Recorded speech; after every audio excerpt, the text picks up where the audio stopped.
Well, Shaun, history didn't repeat itself. You created a slice of your own.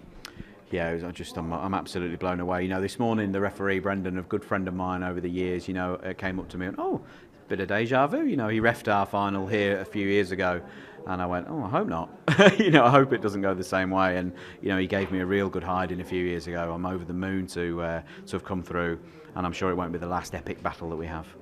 Has it begun to sink in, because you are a student of the game, and I know, perhaps the media overhyped the Triple Crown, but it is a very, very special achievement. It's taken 10 years from start to finish, richly deserved.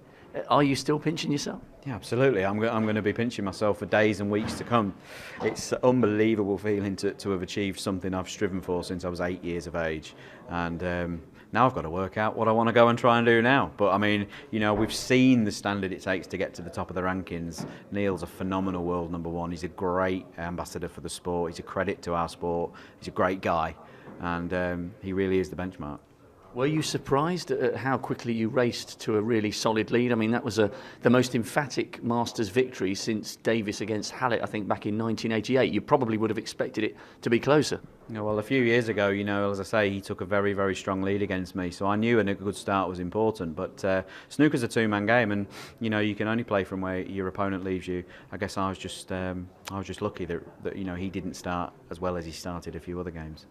On that last clearance, when you know that the game is won and you can start to feel the energy and the noise from the crowd who are sharing in that moment, what goes through your mind? Are you concentrating on each ball, or do thoughts of coaches from previous years and defeats and turnarounds? How do you kind of keep all that turmoil, in abeyance? Well, you spend the match with blinkers on, thinking about nothing else but the ball in front of you. And I guess when you do get over the line, those barriers are removed.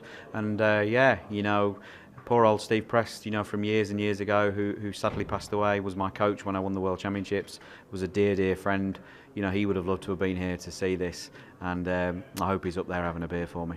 Well, I'm sure he will be. Someone who will be having a beer with you this evening, or maybe a glass of champagne, if that's her tipple, is your mum. How nice to have her here to share this great, great historical moment for you and your whole family. Unbelievable. If I'd have known it was going to work like this, I'd have had her down from day one.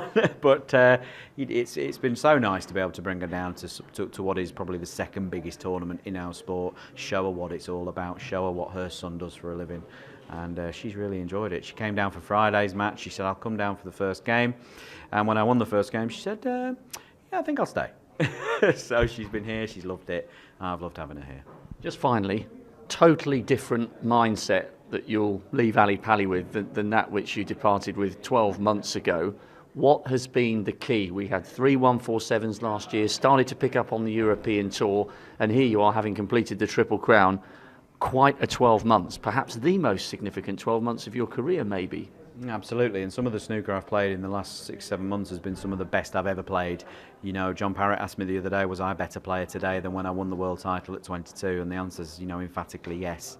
What's been the main change?